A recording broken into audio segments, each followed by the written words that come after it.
Hello बच्चों, कैसे हो? आपका स्वागत है त्रिपाण स्टडी सेंटर में। आज जो आपके समक्ष टॉपिक प्रस्तुत हुआ है कई मानने में काफ़ी महत्वपूर्ण है हर एक एग्जाम व्यू से। ठीक है, इसमें हम हर एक बात पे विस्तारपूर्वक चर्चा करेंगे और वो सारे जो है पहलू पर विचार करेंगे जो अब तक अछूता था। तो चलिए देखते हैं हमारा आज टॉपिक क्या है। Evaluate the major outcome of the Indian model of mixed economics. You know that independent time there is a two types of development and all over the world. First of all, socialist and capitalist. Many think that it go way to the socialist, but many think that it goes way to the capitalist. But India is here a take a mixed economics. Why? That's an important question here. They evaluate the major outcome of the Indian model of mixed economics. The major outcome of Indian model of mixed economics, that is first of all here, the private sector and public sector flourish well. That is an important outcome here. Private sector and public sector flourish as well. State controlled their key industries and provided to industrial infrastructure. That's important.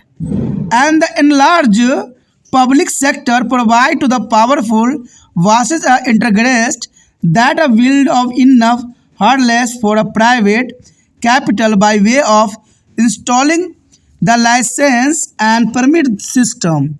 That's important point here. The state intervenes into the area where a private sector made a profit. That's important. Private sector made a profit. Here the sector is spelling is wrong. There is a O is a add here, but there is a typing mistake. The policy of state instructed import of goods and production in the domestic market here. That's important. The state intervened into the area where private sector made a more and more profit. That's important point here. यहाँ पर जो हम कर रहे हैं काफ़ी महत्वपूर्ण chapter नियोजित विकास की राजनीति। ये क्लास 12वीं CBSE NCERT आधारित पॉलिटिकल साइंस के क्वेश्चन जो हमारे समक्ष आया है कि मिश्रित अर्थव्यवस्था के भारतीय मॉडल के प्रमुख परिणामों का मूल्यांकन करें। देखिए, जो भारत ने मिश्रित अर्थव्यवस्था अपनाया, मिश्र अर्थव्यवस्था अपनाया, इसके पीछे कई कारण थे। कहते हैं जब भारत आज़ाद हुआ उस समय सबसे बड़ी मुसीबत यही भारत के लिए था कि भारत जाए भी तो जाए कहाँ, क्योंकि उस समय दो जो है रूल रेगुलेशन का बोलबाला था। एक तो देखा जाए तो साम्यवादी और दूसरा जो था पूंजीवादी। बहुत से हमारे देश के विचारकों का मानना था कि हमें साम्यवादी मॉडल अपनाना चाहिए और बहुत से जो है विचारधाराओं को मानना था, विद्वानों का मानना था कि हमें कैपिटलिज्म के ऊपर यानी पूंजीवादी की तरफ हमें अग्रसर होना चाहिए। लेकिन भारत दोनों मॉडल में से एक को अपनाना भारत के लिए संभव नहीं था, क्योंकि भारत कहते हैं एक अलग उस समय सिचुएशन थी। देश में चारों तरफ गरीबी थी, लोग भुखमरी के शिकार हो रहे थे और किसी एक खामे में जाना देश के हित की में नहीं था। तो यहाँ पर सबसे बड़ा प्रश्न उठता था कि हम साम्यवाद को अपनाएं या कैपिटलिज्म को अपनाएं। तो देखा जाए भारत मैक्सिमम जो ग्रसित है USSR से ही ग्रसित हुआ, क्योंकि USSR की जो मॉडल थी और उनके सहयोग थे जिसके कारण भारत ने जो है काफ़ी उनसे प्रभावित हुए। लेकिन फिर भी जो है USSR का मॉडल जो था साम्यवादी उसको पूरी तरह से नहीं अपना सका। इसलिए भारत ने स्वयं ही एक ऐसा बीच का रास्ता चुना जो देश के लिए भी महत्वपूर्ण थे और जन जन के लिए भी कल्याणकारी था, और वो था मिश्रित अर्थव्यवस्था। कहते हैं मिश्रित अर्थव्यवस्था अपनाने से भारतीय मॉडल के बहुत से ऐसे सुखद परिणाम हुए जो कि अच्छा देश के लिए हुआ।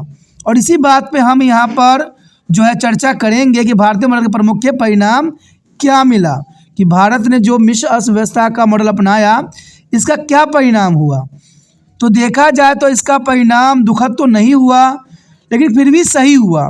कहते हैं निजी क्षेत्र और सार्वजनिक क्षेत्र अच्छी तरह से फले फूले। क्योंकि दोनों क्षेत्रों में जो है पूरी तरह से विकास हुआ, क्योंकि ना तो हम निजीकरण में विश्वास रखते थे, ना ही हम पब्लिक सेक्टर में जाना चाहते थे। हमने दोनों को ही साथ में लेके चले, जिसके कारण दोनों ही सेक्टर काफ़ी फला फूला और वृद्धि किया। राज्य ने प्रमुख उद्योग को नियंत्रित किया और औद्योगिक बुनियादी ढांचा भी प्रदान किया। देखा जाए तो राज्य में काफ़ी उद्योग जो थे, कुटीर उद्योग, वो काफ़ी विकास किया और काफ़ी देखिए औद्योगिक बुनियादी ढांचा भी प्रदान किया। यानी बड़े बड़े इंडस्ट्री तो ग्रोथ किए ही किए, प्लस छोटे उद्योग भी विकास में हुआ। क्योंकि उस समय महात्मा गांधी जी का भी विचार ये था कि हमें इंडस्ट्रियलाइजेशन के जगह पर जो है हमें कुटीर उद्योग पे अधिक ध्यान देना चाहिए, क्योंकि कुटीर उद्योग से सभी को जो है रोज़गार प्राप्त हो जाती है। और पता नहीं आजकल के मंत्री जो हैं हम कुटीर उद्योग को इतना प्रोत्साहित क्यों नहीं कर रहे हैं।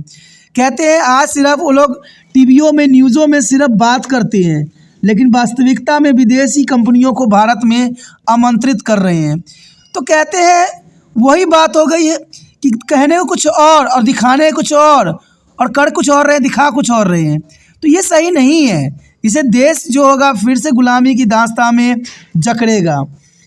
कहते हैं वास्तविक सार्वजनिक क्षेत्र ने शक्तिशाली विशाल हित प्रदान किए हैं, जिन्होंने लाइसेंस और परमिट प्रणाली स्थापित करने के माध्यम से निजी पूंजी के लिए पर्याप्त बाधाएं पैदा भी की है। तो ये काफ़ी महत्वपूर्ण बात है कि सार्वजनिक क्षेत्र ने शक्तिशाली विशाल हित प्रदान किए हैं। जो सार्वजनिक क्षेत्र थे, जो पब्लिक सेक्टर थे, वो काफ़ी विकास किया और इसके पीछे सबसे बड़ी जो महत्वपूर्ण बात थी वो थी लाइसेंस और परमिट प्रणाली की, क्योंकि इससे निजी को भी काफ़ी जो बाधाएं पैदा की जा रही थी वो बाधाएं यहाँ से हट गई। अगर हम अगले पॉइंट की तरफ नज़र डालें तो कहते हैं राज्य ने उन क्षेत्रों में हस्तक्षेप किया जहाँ निजी क्षेत्र से मुनाफा कमाया। यानी राज्यों ने उन क्षेत्रों पर अधिक ध्यान दिया जहाँ से उनको निजी मुनाफा अधिक हो रहे थे। राज्य की नीति ने घरेलू बाजार में वस्तुओं के आयात उत्पादन की प्रतिबंधित कर दिया। तो ये भी काफ़ी महत्वपूर्ण था कि राज्य की नीतियों ने घरेलू बाजार में वस्तुओं के आयात उत्पादन को प्रतिबंधित किया और इस तरह से जो है हमारे मिश्र अर्थव्यवस्था काफ़ी फला फूला और विकास की उस कसौटी पे खड़ा उतरा जहाँ पर जो है बड़े बड़े थिंकनर्स, बड़े बड़े विचारक चाहते थे। और इसको अपना के भारत ने बहुत ही महत्वपूर्ण कदम उठाया। तो देखा जाए तो ये क्वेश्चन एग्जाम व्यू से काफ़ी महत्वपूर्ण रहता है और आपके लिए सिर्फ यहाँ पर 53 से सेंटर ने 4 पॉइंट लाया है जो कि काफ़ी महत्वपूर्ण और सरल है। तो इसको लिखिए, समझिए और कीजिए, क्योंकि लिखिएगा नहीं तो कुछ समझ भी नहीं आएगा और एक दो बार नहीं समझिएगा तो समझ भी नहीं आएगा। तो ये काफ़ी महत्वपूर्ण रहता है और हो सके तो जितना हो सके इस वीडियो को शेयर करने की भावना आपके मन से जाना नहीं चाहिए। जितना हो सके शेयर कीजिएगा, शेयर ही केयर होती है। ठीक है, पहली बार मेरे चैनल पे आए हो, पहली बार वीडियो देख रहे हो, समझ में आ रहा है, अच्छा लग रहा है, चाहते हो कि और भी वीडियो आपको मिलता रहे, तो आपको पता भी होगा कि तिरपान स्टडी सेंटर 8th से लेके MA तक के बच्चों के लिए एक महत्वपूर्ण प्लेटफॉर्म बना रहा है, जहां पर सभी वीडियो जो है आपको बहुत ही सरलता से उपलब्ध हो जाएगा, वो भी आपके ही लैंग्वेज में, आपके ही विचारधाराओं के अंतर्गत।